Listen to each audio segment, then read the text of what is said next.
Okay, so I'm joined by Mark Shaw from the band Then Jerico. Hi Mark, how's it going? I'm good, Howard. Mate, how are you? It's great to speak to you, and shortly Thank you. before your upcoming gig at the Pizza Express Holborn. That's right, yeah. Pizza Express Live is one of my favourite gigs. I really enjoy them because they're very intimate, but they've got amazing sound systems, and that's what first struck me. I was invited down by Mike Garson, Bowie's pianist, amongst other people who worked with Mike's worked with everybody, Smashing Pumpkins, you name it. Yes. But a lot of people know him from his work with Bowie. He did 20 albums with Bowie. He was his most frequent collaborator, and he's one of my heroes. And he asked me if I wanted to go down and sing with him, which was lovely. So, which was nice, as they say. So, I went down to Pizza Express live in Holborn, and just as a guest. Yeah. And I was sort of sitting in a little roped off area, or a little sort of little closed off area behind a curtain with Mark Ormond and Steve Harley, which was amazing because I've known Mark on and off a little bit. And he's a lovely guy, but Steve Harley, one of my all-time heroes, Yes. who I'd never met before. And I'm sitting there chatting to those two, looking at Mike Garson on stage playing, thinking, I've just arrived, this is heaven. And that was about 2018, I think that was. Oh, yes. And then I had a chat with the manager of Pizza Express. He said to me, what do you think of the sound system? And I said, this is astonishing. I couldn't believe that a gig in a basement could sound that good. Yeah. And it really does. The acoustics in Holborn are outrageously good. Yes. As it is for all the Pizza Express live venues. Now, there's only four, three in London and one in Birmingham. Yes. The one in Maidstone closed down, unfortunately.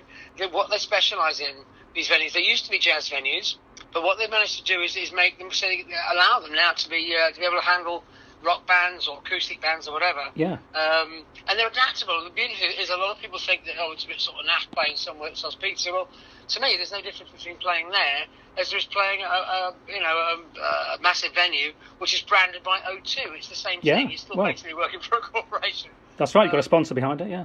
That's it. But and that's what keeps them open. That's what keeps them going. Yeah. Is the fact they're not totally reliant upon the door gate. Because if that was the case, then like a lot of venues, they would have gone under. But I love them because the woman that runs it, the head of music, Sep Cole, she's brilliant. She is just interested in good musicians. Yes. And it doesn't matter if you're jazz, if you're rock, if you're pop, whatever you do, as long as you do it well and she approves of the quality of what you do, then she'll give you a show and she'll give you a chance. Yes. So I've been playing them since 2019 and I absolutely love them because there's this intimacy, but more than anything, people do not expect to be able to sat down and suddenly hear the kind of sound system you hear in a stadium, and that's the quality. And the sound engineers are outstanding.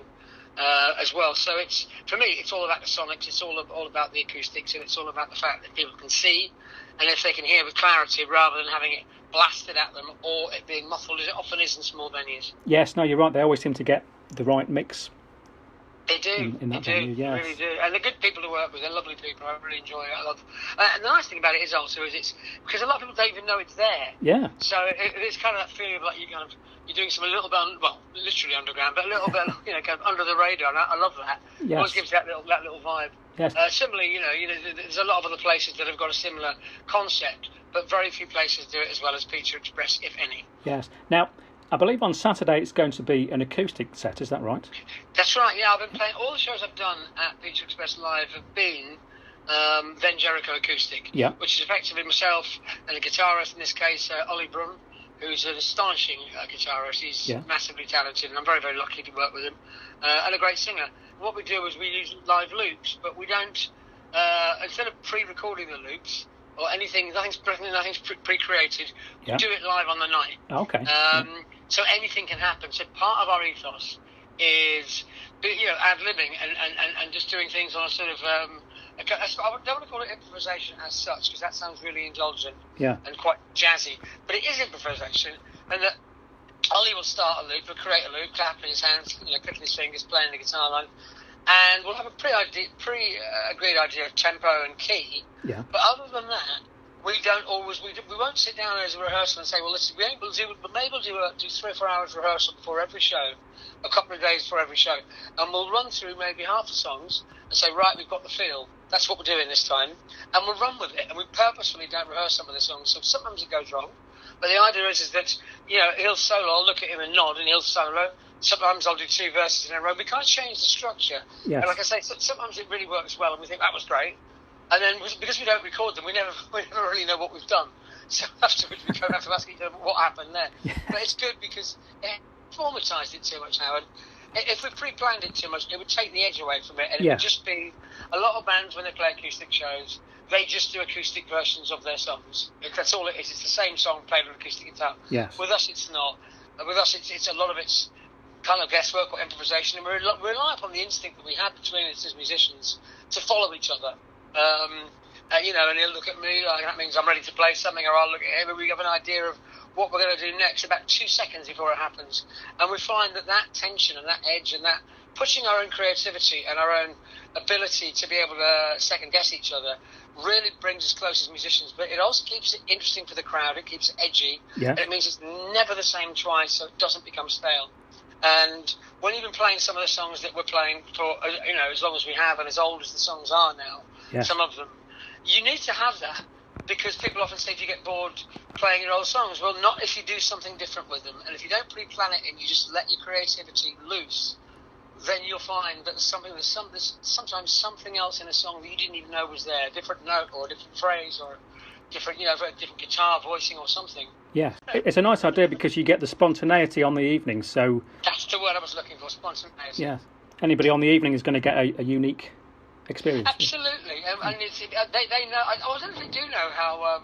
I don't know if they do know exactly what we do. We don't always tell them. We say nothing is planned, and they go, "Yeah, right." Because we normally pull it off with a reasonable degree of skill. Yes. But really it is because we don't even know what each other's going to do. Yeah, as you say, spontaneity. So I'll even play something when he doesn't expect to be asked to solo. As long as you look at me, which means, okay, you go and improvise with your voice. So I'll go and just do things with my voice or repeat lyrics or make lyrics up sometimes. Yes. And afterwards you think, I wish I'd done that 30 years ago when I recorded it. It's nice. It's a way of exploring the songs, keeping it fresh without doing anything hopefully too pretentious. So we're not saying, hey, we're going to be improvisational. We're not being too outlandish. Yeah. We're working within a framework, but it keeps us on our toes, and that's what makes me buzz. That makes sense. Now, will there be any, because it's quite an intimate venue, will there be any sort of audience participation or any sort of... Always. Yeah. Yeah, I mean, what's funny is that when Ollie will start a loop, he'll start off by clicking his fingers or clapping his hands, and the crowd just join in. Okay. So we have to hope that they actually stay in time. Well, normally for the first, couple of seconds of clapping, everybody will stay in time with each other. Yes. It's only after about 3 minutes that people start to stray. But so what often happens is the crowd are actually on the loops, or someone will be talking, or they'll go, yeah, if they recognise.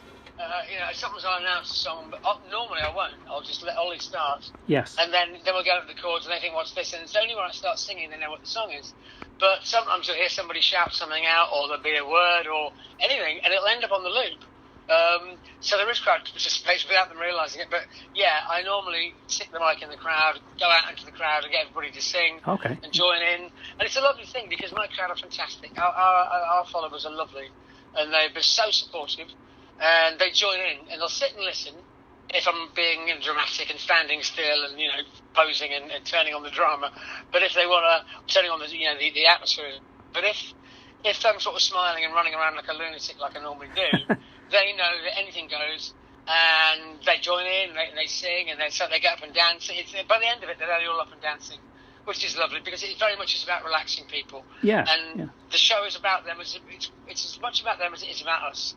And if we leave a stage and people don't feel like they've had a good time, then we'll keep going until they do, within the legal limits that we can't play too late. But we're determined every single time that people enjoy it and they get their rocks off. That's the kind of thing, without them being pushed into doing it or cajoled. I just let it build naturally, and it's a really nice atmosphere. It's a lovely vibe. Well, it sounds like it's going to be a great show. We're looking forward to it on Saturday evening. Thank you very much indeed. But I believe you've been quite busy on the festival circuit recently, is that right? Howard, indeed. It was mainly last year and this year, in fact. Yeah, towards the end of last year or the middle to end of July last year, when the third lockdown lifted, thank God. I was lucky enough that I had 4 Let's Rock festivals to play. And for anyone who doesn't know, Let's Rock festivals are basically retro fests with really good quality bands. I mean, I was lucky enough to work with Peter Hook, or share a stage or a bill with Peter Hook and The Light, and then Najur and Electronica, and then Mark Almond, and then there's Teddy Hadley, and there's ABC, and there's Wet, Wet, Wet, and there's fantastic Pete Wiley, Hue and Cry, Tapao, Toya, who's astonishing live. Yes. I mean, there's some really, and just some really, really, really, really, really special people. People, there's people that you would never expect to work with. Like Sister Sledge did one recently with us. Yeah. And I'm like, oh my God, I can't believe I'm on gig with Sister Sledge. So all of your influences and all of your past loves, for me, because late 70s onward, even though I loved early 70s stuff, Steve Harley plays them sometimes. Again, he was in, a massive hero. So you get to work with people and go back in the backstage area, the green room area. Everyone's just hanging out. It's very chilled out. There's no egos. Yes. Everybody's relaxed. And there's just such a lovely vibe about the whole thing. And it sounds daft, but it kind of, no one turns up with a sort of entourage of people. Adam Ant played with us last year. Oh, yeah. Headline day. It was lovely. And you kind of odd. You stand there thinking, oh my God, that's Adam Ant. And Heaven 17. And so many acts that you just don't expect to work with. Yes. And, it's got this vibe whereby you kind of suddenly forget that you're a musician or, ex-pop star, whatever it may be. You're just people hanging out having a chat.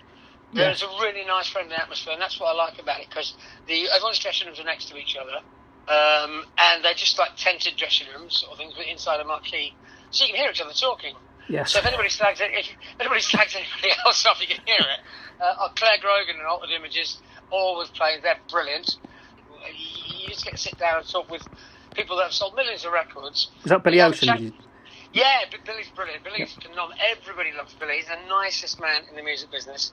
And turns up and just delivers every single time. Yes. And so we'll stand and watch each other at the side of the stage. We've got all the different bands. Big Country last year, who were sort of old friends of mine, they played. So you get to stand at the side of the stage and watch these legends. And then hang out backstage with them.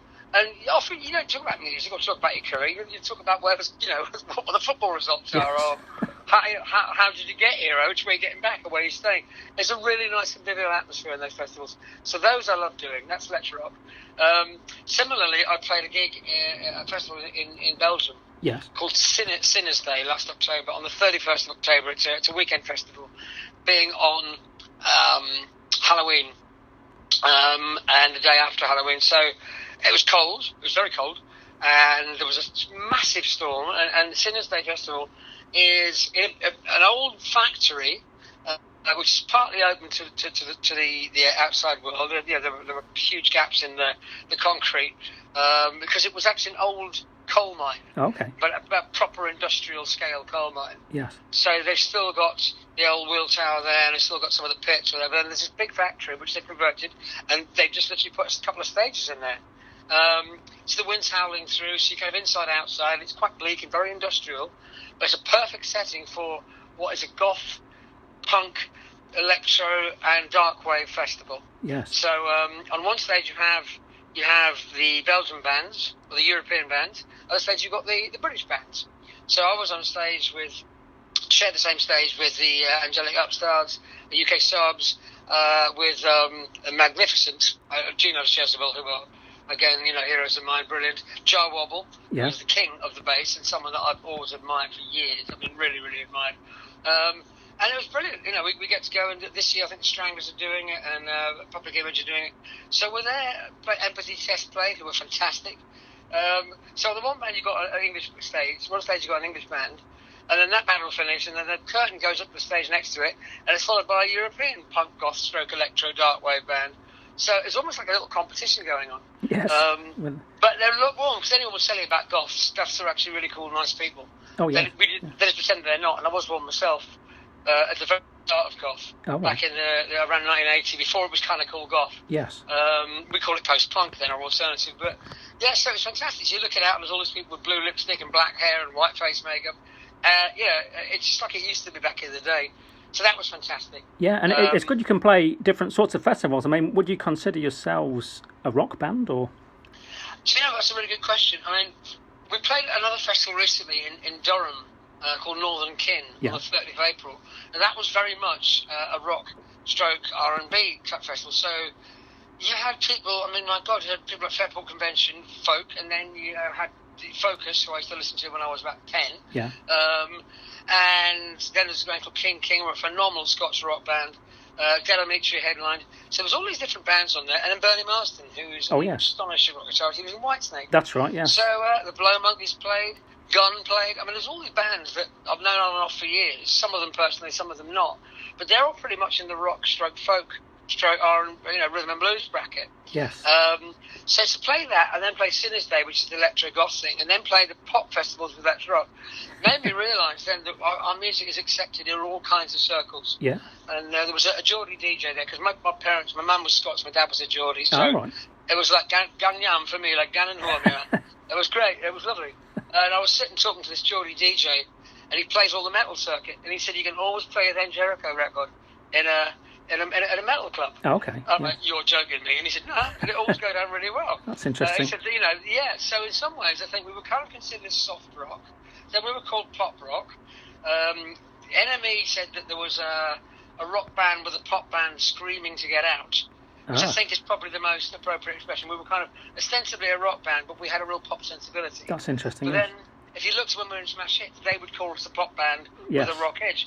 Okay. We never really knew, and we never really, to be honest with you, we just make our Dan Jericho music, and the idea was, we always wanted to be a fusion of contradictions. That was kind of the thing, because we all had so many different influences. Yes. So we were, some people say we were more than the sum of our influences. No, we were, or some people say you'd be more greater than the sum of your parts. Well, we were just the sum of our parts. So everybody bought the band.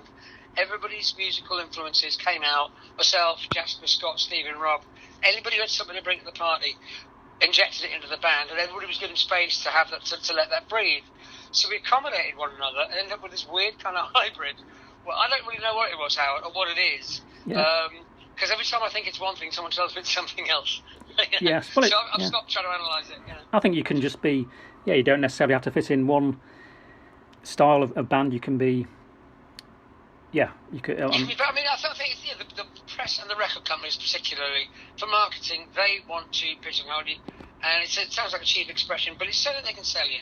Yes. Because if you're going to go into a record shop, which one of the days there used to be record shops, in the dim and distant future, a past rather. Oh, maybe that's prophetic. Maybe there will be a future for record shops. But in the days that there were, multiple chains of high street record shops, yes, they'd have to put you in some category. That's because true. They didn't know. Someone walks in, they go, "Where's the rock section? Where's the pop section?" They needed to know, and we were just under a sort of confused, tasteless section. So if you wanted something that was, you weren't quite sure what it was, but it wasn't very good, you look for the Then Jericho section. That's where you get us. Because I'm not sure we ever really fulfilled any one musical direction. I think there were probably areas of our music we didn't exploit as much as we could have done. Yes. And I'm still to this day sort of trying to find out what the music's about. But maybe in a few hundred years, if the planet's still alive, and people maybe someone will go, "Oh, that's what it was." Yes. I've no idea. Hopefully. Yeah. Now, when you do the big festivals as an electric band, are you a 5-piece band, or what's the lineup? No, we're a 4-piece band. Okay. For the festivals. It tends to be pretty much. I'm playing a festival a week on Saturday. Oh, right. Which is a wonderful festival called Forever Young. Okay. In Kildare in Ireland. Yeah. And it's my Irish debut, my Southern Irish debut. I played in Belfast. Yeah. A couple of times, played an acoustic show there and played a full electric show there, but I've never actually played in Southern Ireland, so I'm really looking forward to it. And Forever Young is an 80s fest. Tony Hadley, Holly Johnson, the Christians, the Adventures, loads of fantastic acts on it. And dozens more who Bananarama are doing it, who are old label mates of mine. Okay. Loads of people are doing it. I can't even think who else is on the bill, but there's an awful lot of quality bands on there. Yes. The thing is, I'm really looking forward to that because it's for animal welfare. All the proceeds go to raise money to try and establish animal welfare charities in Ireland because there aren't any.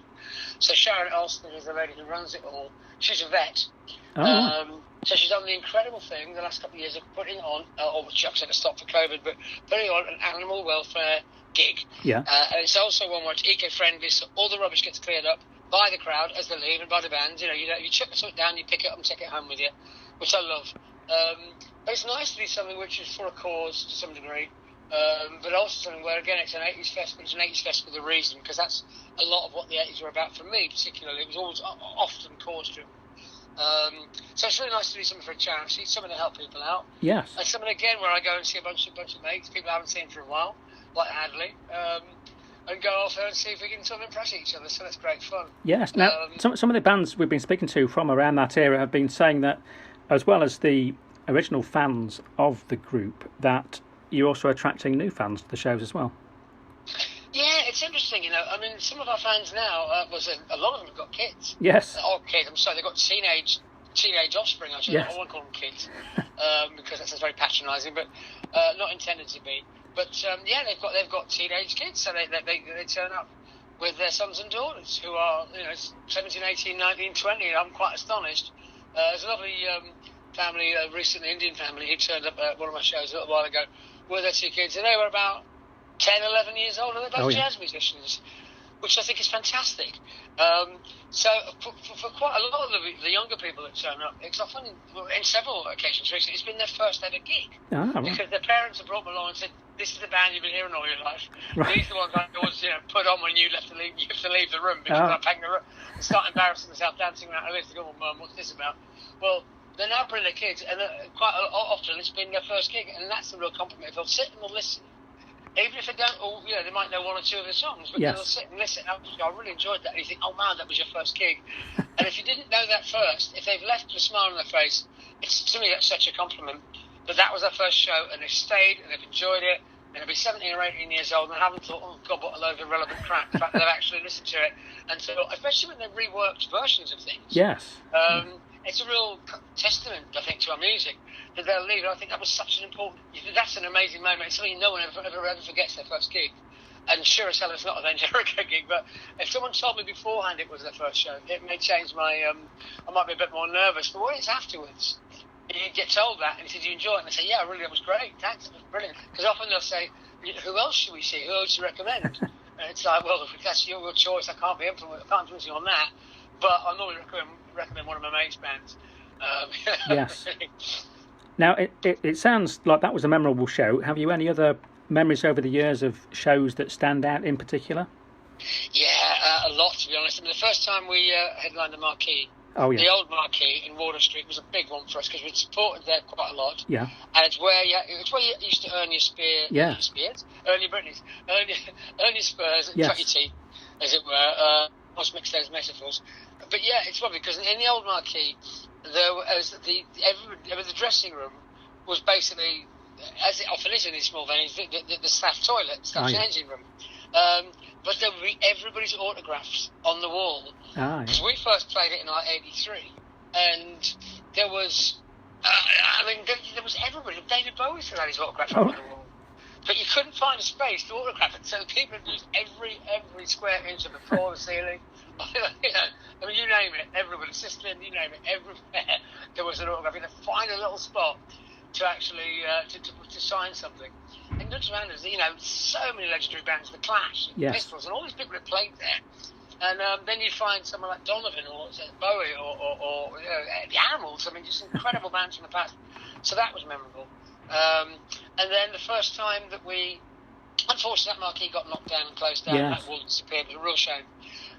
Had it been, these days, if that happened, then somebody would have taken it and would have put it in a museum because it was a wall of legends. Yeah.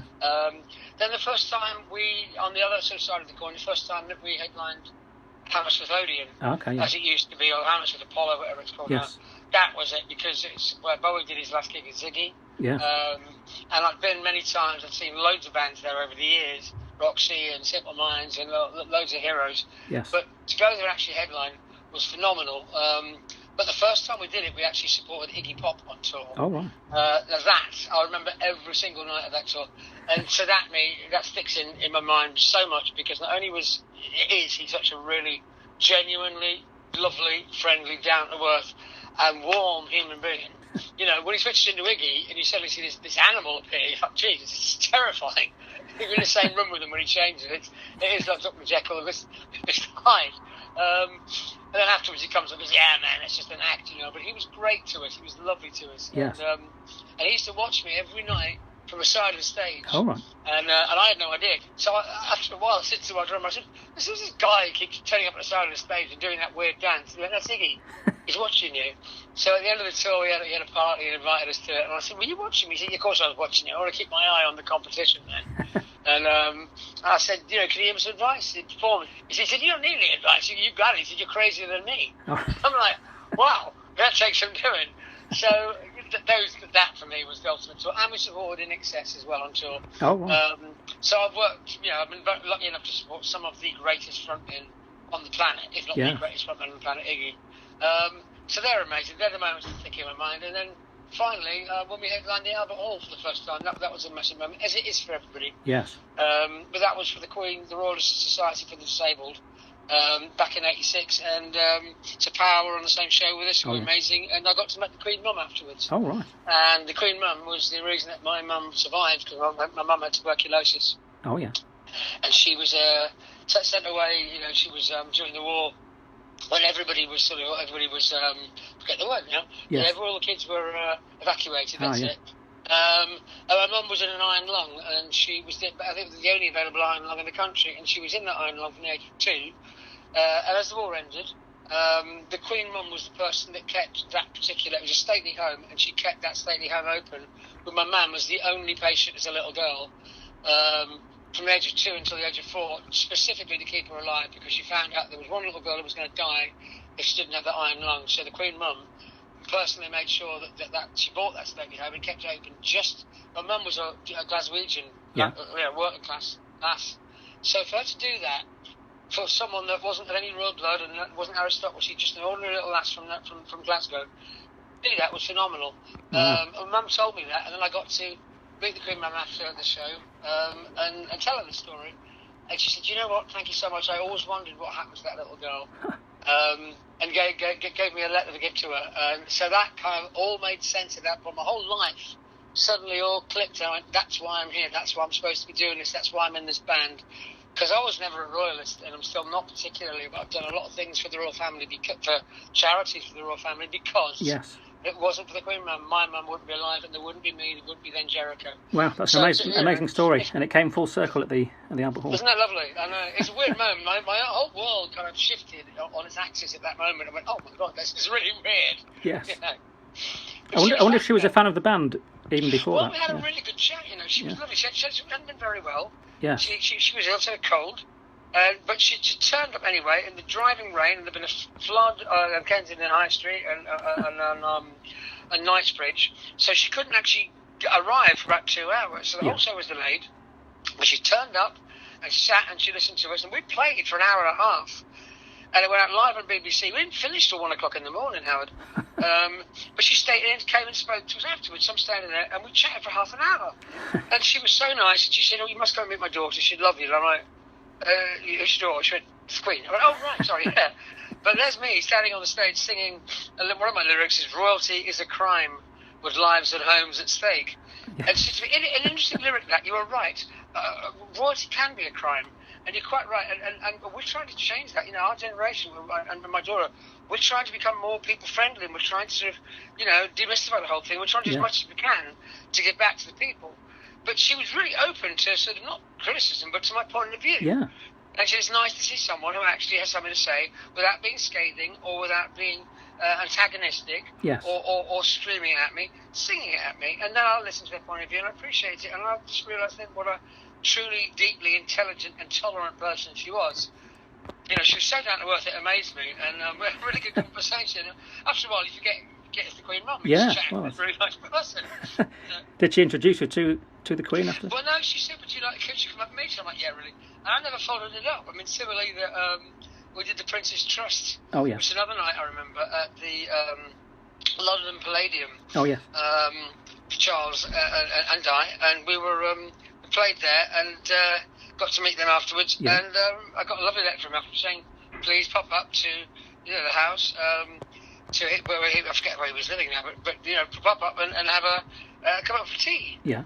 And I just started. How do you reply to that? So I'll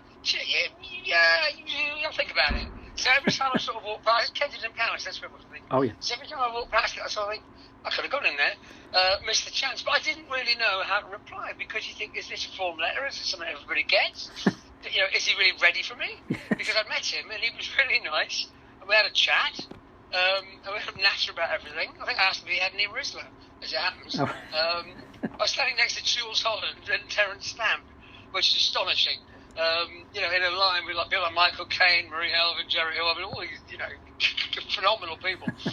Sean Connery introduced me to Prince Charles. I'm like, oh my God. It was otherworldly. Yes. We got on quite well. He was very nice, very polite, but personally signed the letter to me. So that was nice. And then since then, I've done I've done gigs for a while for Shooting Star Children's Hospice, which is a very important hospice because it's the only one in England where parents can stay with a bereaved child after it's children with cancer and leukemia, obviously, and after the child has passed, normally the body's taken away immediately for health reasons. Yes. At Shooting Star Children's Hospice, what happens is that the parents get to spend some time with the child after it's passed, which is a truly unique thing. Yes. So I've done loads of gigs with them with Tony Hadley's one of the Joan Collins. They are the patrons, and Michael Bourne, our patrons of it. Oh yes. And me and Tony have done gigs for years for them, and Charles always turns up for those because he's also he's the chief patron of the thing. So it's lovely. Yeah. And he turns up with Camilla now, and they're really nice people. So I've done a few things for the royal family, and they're actually really cool people. They all must be then Jericho fans by now, surely. Well, do you know what? I'm thinking they must have heard it in the house a few times. Yes. Must have done.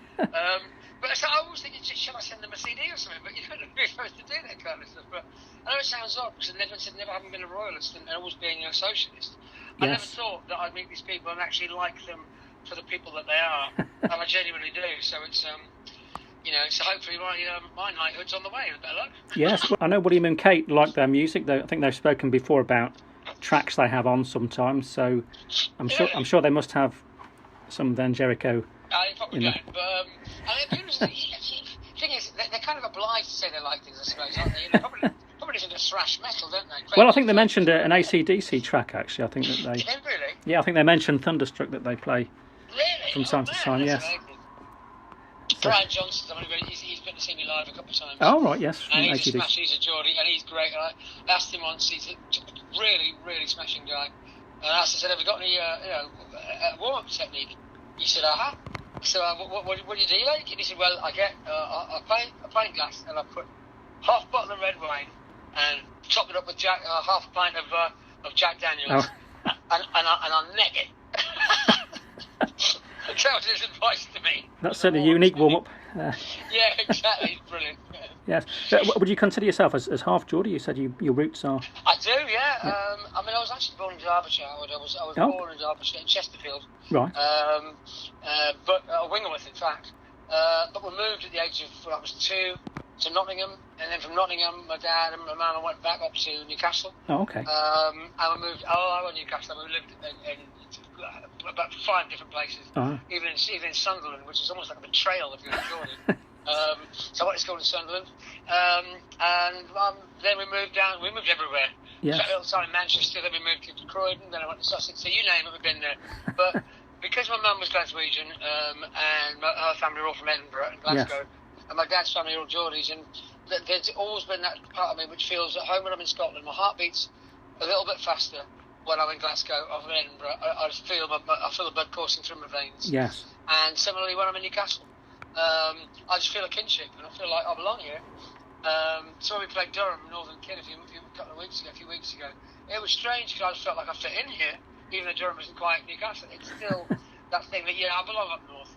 I really do. I think people don't realise is that I think it was didn't Christopher Wren, after he rebuilt London, yes, the second city he went to sort of redevelop was Newcastle. Ah, yes. So there's a particular street in Newcastle which has got more Grade 2 listed buildings in it than any other place in England. Yes. So people think Newcastle is dumb. It's not. It's got some real quality, but more than anything, it's the people. And the same in Scotland. Our people are so warm. Yes. And they'll give you an opportunity. They'll not judge you until they've had a little chat with you.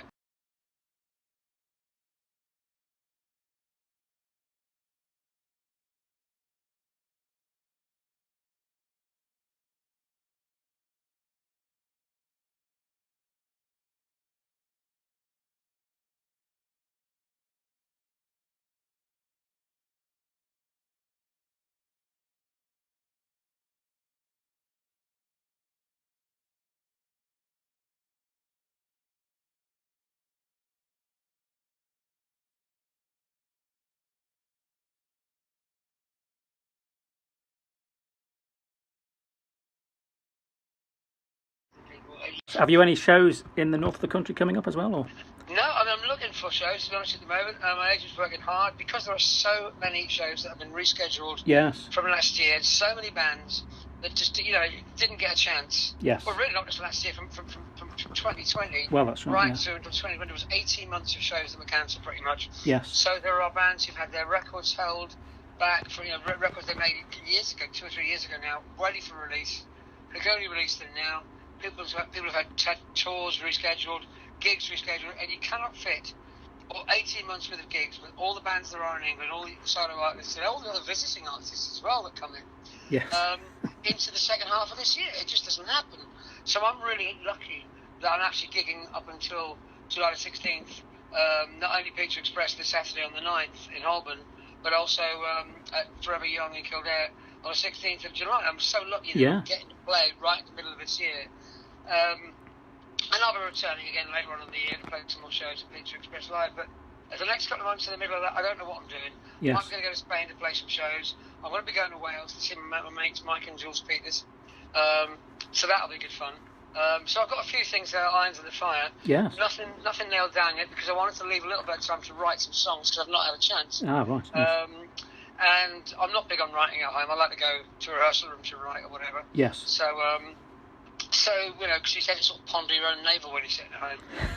And it's easy. You've got your own records there, so you can reach for an album. It's so easy to be influenced. Yes, but if you go to a rehearsal room and sit down and write, you're away from everything else except for the bands that you might hear. Yes. You're kind of in a soundproof room where you're not going to get any kind of temptation to put the television on because there isn't one. You're not going to be influenced, and you can't walk away from it because you're paying for it. If you're at home, you can get up from your lyric sheet and walk off, or you can walk away from a tape machine and stop writing a melody. Yes. Just because I feel like it. Whereas if you're paying for a room, then you're kind of going to make the best of it. You've got X amount of time, and you're going to make it count. Even though you're paying rent where you live, it's like if you're paying by the hour for something, you kind of go, right, I've got to come out to do a job. Yes, you're more focused. So you're more focused because you have to be, and you're in that mindset, and you can't just wander off. You can, but you're less likely to because you're in that professional mode. Yes. So might there be some new music in the pipeline? Yeah, hopefully. I mean, I've been writing for the last couple of years, but now I'm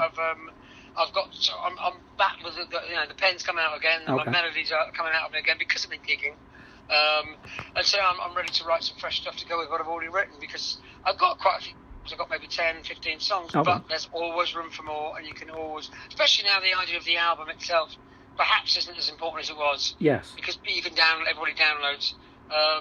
But for me, an argument, they say an argument is a collected series of statements intended to establish an overall proposition, theoretically speaking. Well, that's what an album should be to me. It should be a collected series of statements intended to establish an overall theme. So each song is another side of the same point. Yes, that makes sense. So I like to wait until I've got enough sort of points together that actually make if you like, a sort of a salient point. Yes. Rather than, I never write albums that are just a bunch of songs together. I don't do that. It has to have a theme. Okay, yes. Because then I justify its existence.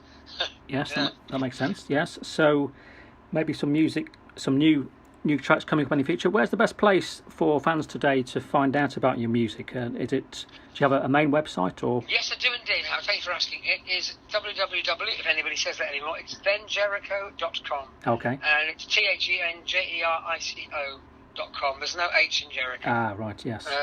We spell it the old Hebrew way, yes, which has no H in it. So thenjerico.com, there's always updates on there.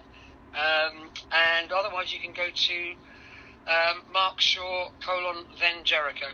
Okay. On Facebook, which is where you'll find everything else out, or Twitter, which is just @then Jericho. And I do Instagram, but I'm not an Insta bunny, I only started Facebook in about 2010. Right. Because I had my own website. So I was sort of, why would I bother with Facebook? And then I realised that a lot more people go to Facebook than go to my website. Yes. But it's I'm very lucky. I've got a very good friend called Kyron Armstrong from Northern Ireland, who does an awful lot of work with me, and he updates the website for me all the time and keeps on the ball. And my friend James Downs as well helps with that. So I'm very lucky to the point of I have people that help me, but I manage myself, and it's difficult sometimes because I've got so much work on. Yes. Just keeping myself in check and organising myself. Because we've interviewed a series of artists who are playing shows at the Pizza Express, and we've been asking them all what their favourite pizza is. So we must just ask you before you go, whether you have a favourite pizza? It's really hard. I think it's I don't know what they're called. There's one called Neapolitana, or something Yes. like that, and that's the one which every 10 pence from every pizza goes towards the Save Venice Fund. Yes. To try and stop Venice sinking. That's right. Because Yes. it is. So that's the reason it's my favourite, because I love Venice. Yes. I absolutely adore Venice. So full of art and culture, but again, the people, and you can turn a corner and hear somebody belting out opera. If you're another corner, someone's sitting playing a mandolin. And I love the Italians because they're so into music and they love their theatre. And they love it. And food, obviously, astonishing. But yes. It's pretty special when you stand in St. Mark's Square and you go, "God, this is so much more." I don't know what's the word. It's got a magic to it. There's so much more to it than I thought there would be. And there's just some wonderful vibe about Venice. So I think it's such an important city, and it's really important to keep it afloat, kind of thing. Yes. So that's my favourite. Yes, that makes sense. Yes, I mean, because some artists were saying they didn't like to have a pizza before they went on because it's quite a heavy meal. Yeah, that's right. Well, I've featured most pizzas actually aren't too heavy. I find them pretty good because most of them are thin crust. But, that's right. You can get a Romana base. Yeah. I always wait till afterwards. Okay. And the very nice thing was you have to shut the kitchens because we don't go on until basically the doors are 6:30. Yes. Pizza Express Live in Holborn, which is I think it's 44 Holborn. Or anyway, it's High Holborn in London. Yes. Nearest tube is Holborn Tube, just across the road. Still a handful of tickets left, and one VIP ticket left. And what we do is at 6 o'clock, if you're a VIP ticket holder, you get to come in. There's only 20 tickets, and there's one left now. Okay. And you get to come in for half an hour, sit at the front of the stage, and we'll sing a couple of songs for you. So you see the end of our sound check, and then we'll do a selfie, and we'll have a chat, and we'll sign autographs or whatever. So we'll spend a bit of time with people. There's less bands than ever. Certainly, I think in the top 40 chart, the percentage of bands is about 10%. It's a lot lower than solo artists. But have you any advice on bands starting out today, and what you would recommend? Perhaps how you started as a band. Yes, what would you recommend to sort of? Well, if a band is starting out, first of all, I think the most important thing is to try and get yourself a good name first of all. Now, everybody will get a name and then change it 4 or 5 times. I'm a great believer that you kind of grow into a name, and once you've been forced, like with us, with then Jerico. Well, I wasn't sure if we were going to call us then Jerico until the night before our first show in 1983. Oh, right. And I was like, well, what are we going to do? Because I had to paint it on the backdrop, which was a piece of plastic, a huge piece of industrial plastic. Yes. And I was painting on the backdrop, and I thought, gosh, decide what the name's going to be. Because we've been called the anniversary before that. We started out as Terminal Drive. Oh, right. Which is named after a Sparks album. Who, again, people that I adore Sparks. They're brilliant people. And I mean, to be honest, we never gig. I did one gig as the anniversary in 1981. Yes. A 20-minute show, and it was, cut a long story short, the guitarist from Def Leppard was down there. Oh, right. Phil Collin, who used to be in a band called Girl. Yes. And he was lovely, and he heard it, so he was just about to leave Tigers of Pantang to join Def Leppard. Oh, and yes. he said to me, "You've really got something. Thank you very much. I enjoyed his set." Oh, that was my first gig. He went, "That was your first gig?" And I said, "Yeah." He said, "What, first ever?" I said, "Yeah." And he said, "If that's your first ever gig, you've got a career ahead of you, mate." Oh, right. That was good. Not mad about the name, the anniversary. And I went, "Really?" He said, "Yeah, it sounds like an indie band." And "Are you an indie band?" I said, "Well, kind of." He said, "You don't sound like an indie band. You sound like a rock band." So I went, "Oh, okay, thank you, Phil." So at that point, I thought, that's interesting. So that was a great bit of advice to get from him. Yes. So I took the TJ from Terminal Drive, the initial name, the Sparks album, and turned it into Den Jerico, because I wanted a name that sounded like It's Immaterial, a fantastic band from Liverpool. And I loved the idea that the prefix would be something other than the. Everybody was the this and the that and the whatever. Oh, okay. Yeah. And so I thought then, well, looks like the, but it's got N on it. So we were sort of forced into choosing that name. I was forced to make a decision the night before. So what I'll say is try and get a name, find something you're happy with, and stick to the damn thing, because you'll evolve into that name. Yes.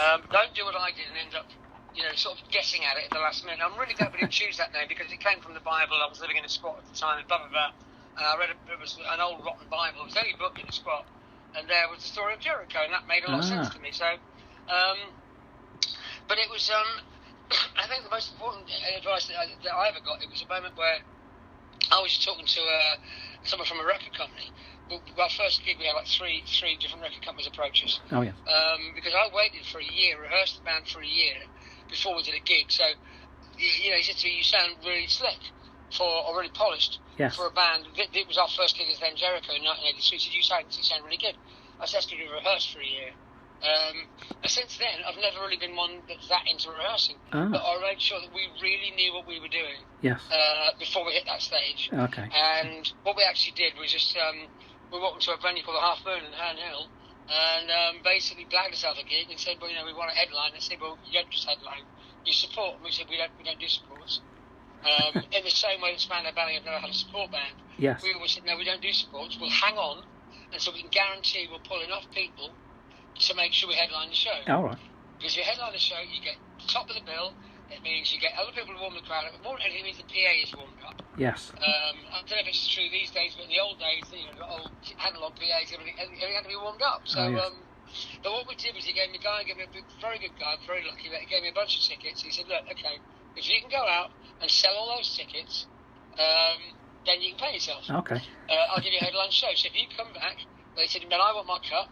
Obviously, I want a percentage. If you come back to me, so he gave me a date, and then he gave me like 3 months. And said, if you come back in, 2.5 months' time, and you sold 75% of those tickets even, and you give me my cut of that, then you'd have the headline show. Oh, right. And so we went out and we busted a gut.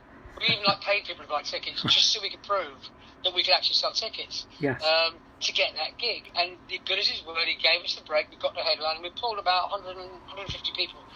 Because we asked everybody we knew. We'd go to market stalls when they open up first thing in the morning when the market traders are opening up, and they're normally really cool people, market people, and we'd go with a bunch of flyers and say, can we put those on your market stall, please? Yes. We'll give you a ticket to the gig. And they asked what sort of music we were about, and we'd chat with them. We'd been getting up at 5:30 in the morning, but we'd go to every market in London and ask to put our flyers on their stalls. Would then spend most evenings standing outside tube stations handing out flyers. Now, I remember every single night of that tour, and so that sticks in my mind so much, because not only is he such a really genuinely lovely, friendly, down to earth, and warm human being.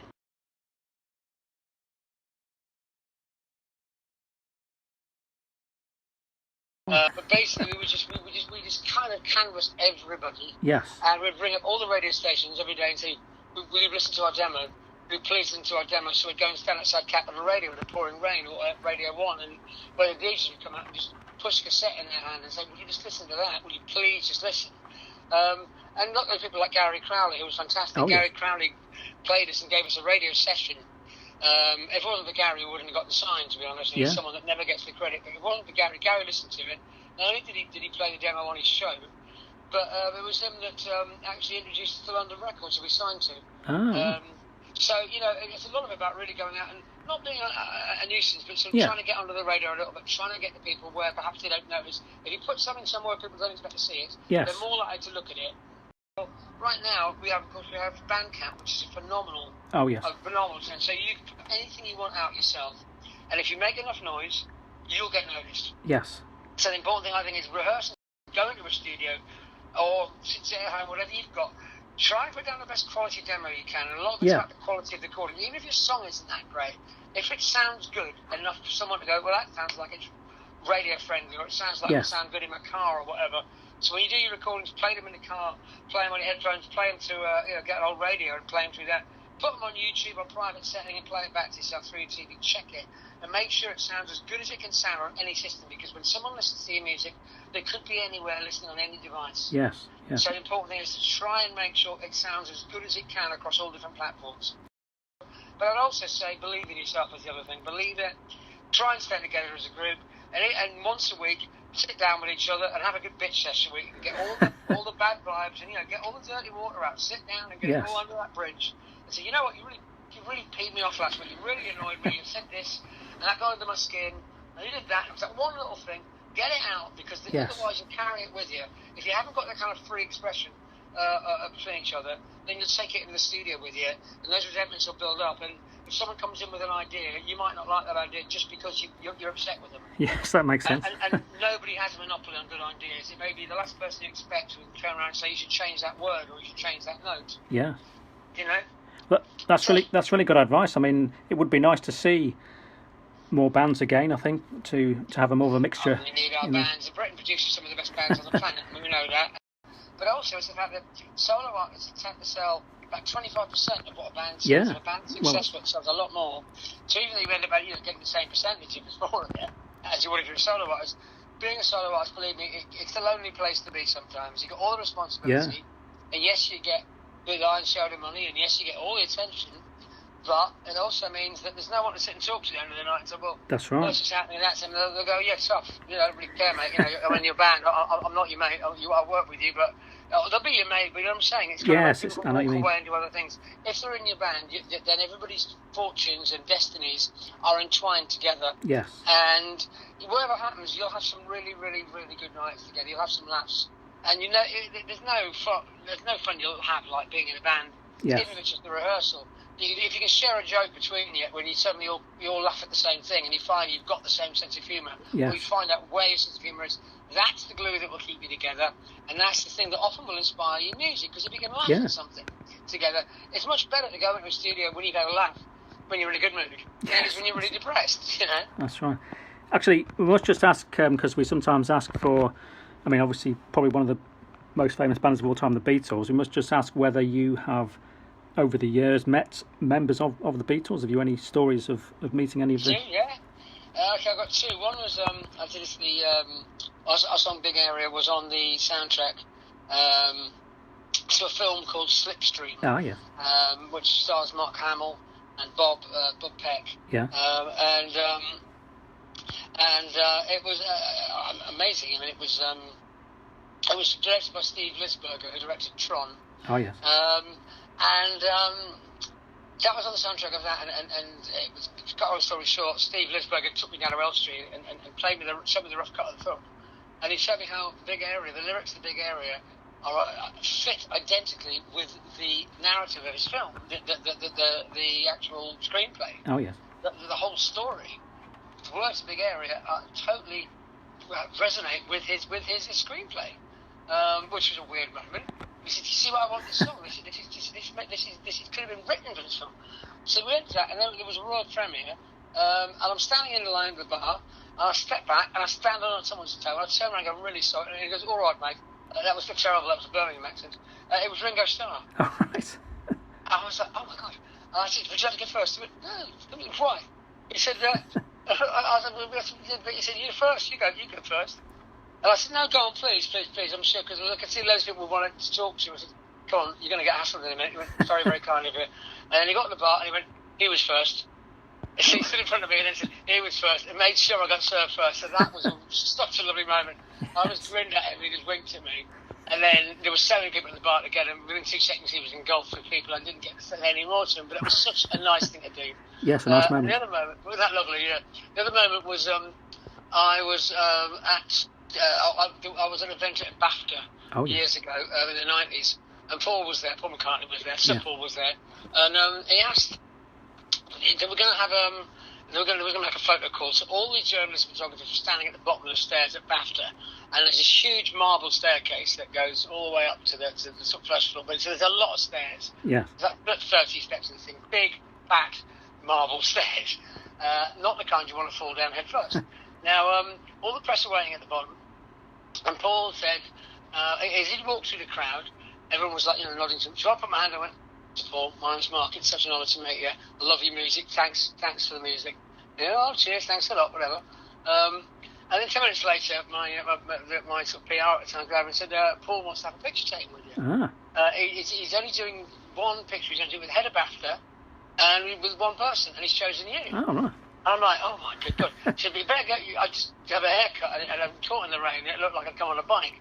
And she said, "Mark, that isn't a good look on you. Come on, my ears stick out." And he said, "It isn't a good look on you. You better go and do your hair." I said, "Be quick!" And I'm on. So I was shaking like a leaf. So I went running out of the room, got to the top of the stairs, and tripped over my own trainer lace, and went head first all the way down this flight of stairs, like 30 stairs. Believe me, really hurt. I ended up in a pile at the bottom with all these journalists, staggered off to the toilet and passed out. Oh. So I went into a cubicle. I don't know what, I think I was going to throw up. And so I went, because I felt so dizzy, I really whacked my head hard. And I must have had concussion. So I went into the toilet and I passed out, because I wake up about, I don't know, an hour later, and the place was shut. So I was waking up and the lights were off. What's going on here? So I get up and I think the security guys were still wandering around, but obviously no one had checked the toilets. I'm sure they would. Every night, but I was got up and I was like, what the hell am I doing here? I thought, I haven't been sick. It's just odd. Got my head hurt. So I opened the door, looked at myself, and I had a big bruise on the side of my head. Oh. And all I could think was Paul McCartney. So I ran out the door, and it's quite a big building back, so I couldn't find the right staircase. Finally, we ran upstairs. Everyone got, and the room was empty. And I missed my chance. Oh. And then finally, I rang my PR and said, where is everybody? She said, we've all left. We thought you'd left. We thought you just bottled it. We thought you just been, but Paul wasn't very pleased. He thought you just ignored him. So it's like you thought you snubbed him. So and said you must have had concussion because I went out, bought dinner for everybody at the table, which is not me. But I also refused a drink, but again, it's not me, and ate salad, which is definitely not me. So I obviously had concussion. So to this day, I've never actually got to say sorry to him. Oh. Except a couple of years ago, I'm walking through Soho Square, and he was standing outside. I think EMI or whatever, or Sony, wherever he's with, and he's standing outside with his tour coach. Oh yeah. Bunch of people around him, and he looked he looked so cool. He was so well dressed, and he just looked really modern and hip. And I went, so Paul, and he looked at someone and went, looking cool, man. And he gave me the thumbs up and smiled and nodded. I was going to go, I'm the twat that stood you up, but I thought I couldn't really. But I didn't want to go and say anything because I didn't really have the guts to go. How do you go up and say, look, I'm really clean? You wouldn't even remember, I'm sure, but. So that was my chance to have met Paul McCartney and have a picture taken. That I missed it. So Pete Henderson is brilliant. Oh yes. He's engineered and mixed quite a few of my albums for me. Oh. Right. He worked for a while, but I've the event was a charity called Adopt a Minefield. It was to help to try and clear landmines in. Oh, okay. Left behind by armies that leave behind as they retreat. They leave arms. So. You may remember Dr. Minefield, I'm not quite sure. But, what year are we talking then? Which is then? Oh. But I'm sure there are a million, but I shouldn't think there's many people that stood him up for a picture. So Paul, I'm really sorry to keep you waiting around, mate. And the chance if it comes up again, it would be an honour to meet you, let alone have a photograph taken with you. But thank you for offering it in the first place, because at that moment, again, it's one of those moments where my ass moved again just a little bit, and I went, oh my God, this is why I'm here, It's those moments when you think, yes. I'm actually doing the right thing, I must be doing something right here. I'm also in this month's copy of The Beat magazine. Oh, yeah. Which I think is out today. It's great music, one of the very few music magazines that still exist, actual physical music magazines. Yes, it's still. And Ian Woolley interviewed me, and it's a fantastic mag, suggested to buy it. It's got P.P. Arnold on the cover, and Alice Cooper was on last month. He interviews people like Don McLean, Dave Davis. He's got some fascinating people in it, but it's a really good music mag, so that's out today as well. So, little plug for the Beat magazine, they're great.